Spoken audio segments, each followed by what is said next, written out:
મહાશિવરાત્રિ પર્વ નિમિત્તે નવનાથ મહાદેવ પૈકી સિદ્ધનાથ મહાદેવ ખાતે અખંડ મહામૃત્યુંજય જાપની આહુતિ અને લઘુરુદ્ર હવનનું આયોજન કરવામાં આવ્યું છે। વડોદરા નવનાથ કાવડ યાત્રા સમિતિના અધ્યક્ષ નીરજ જૈને જણાવ્યું હતું કે હાલ અત્યારે પ્રયાગરાજમાં મહાકુંભ મેળો ચાલી રહ્યો છે।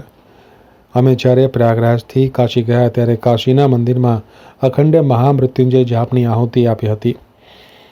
તે જોઈને એવું શિવજ્યોતની વિચાર આવ્યો અને મહાશિવરાત્રિ પર્વના દિવસે અખંડ શિવજ્યોતનું આયોજન કરવામાં આવ્યું છે। વડોદરા શહેરના શિવ ભક્તોને આ આહુતિ આપવા માટે આમંત્રણ પાઠવવામાં આવ્યું છે। અખંડ યજ્ઞમાં જે કોઈ ભક્તોને ભાગ લેવો હોય તો તે આપી શકે છે અને મહામૃત્યુંજય મંત્રની આહુતિ આપી શકે છે।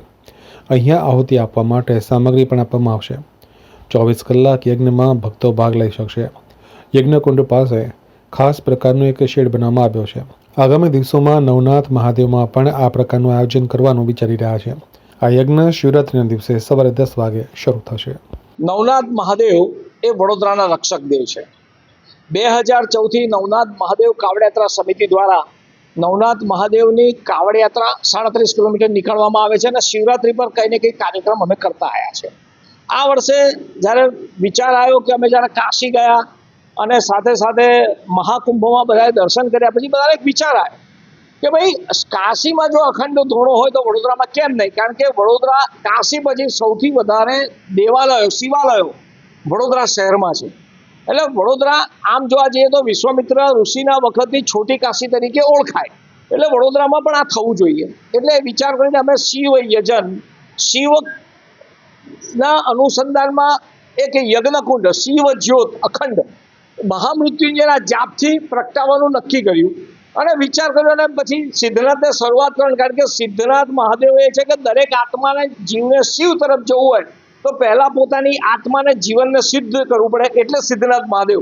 એટલે અમે શરૂઆત સિદ્ધનાથ મહાદેવથી કરી રહ્યા છે અને દરેક લોકોને અમારી વિનંતી છે કે રોજ અહીંયા ગમે ત્યારે 24 કલાકમાં કોઈ પણ વ્યક્તિ ગમે ત્યારે આવીને પોતે જાતે બેસીને ઘરેથી લઈને આવે અથવા તો અહીંયા સમિતિઓની વ્યવસ્થા અહીંયા હવન સામગ્રીની વ્યવસ્થા રાખીશું।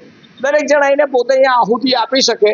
માત્ર ને માત્ર મહામૃત્યુંજયના જ જાપ એમાં હોમવાના અને એ જ સંકલ્પ સાથે શિવ જ્યોત શિવ યજન અને આ ધોળો અમે પ્રતિષ્ઠિત કરીશું। તો એમાં બધા જ લોકો મહામૃત્યુંજયના જાપ અહીંયા હોમી શકશે, જેનાથી દરેક વ્યક્તિના વડોદરા શહેર ગુજરાતના લોકો અને ભારતના તમામ લોકોના જીવનમાંથી આધિ વ્યાધિ બીમારીઓ દૂર થાય। આવા ભાવ સાથે આ શિવ કુંડ શિવ જ્યોતિઓને પ્રગટીકરણ કરવાના છે મહાશિવરાત્રિ। અને મહાશિવરાત્રિ એવું પર્વ છે કે જે દિવસે દેવાધિદેવ મહાદેવ અને પાર્વતી માતાનું લગ્ન થયું હતું, તો આ પણ એક લગ્નના ઉજવણીના ભાગ જ છે।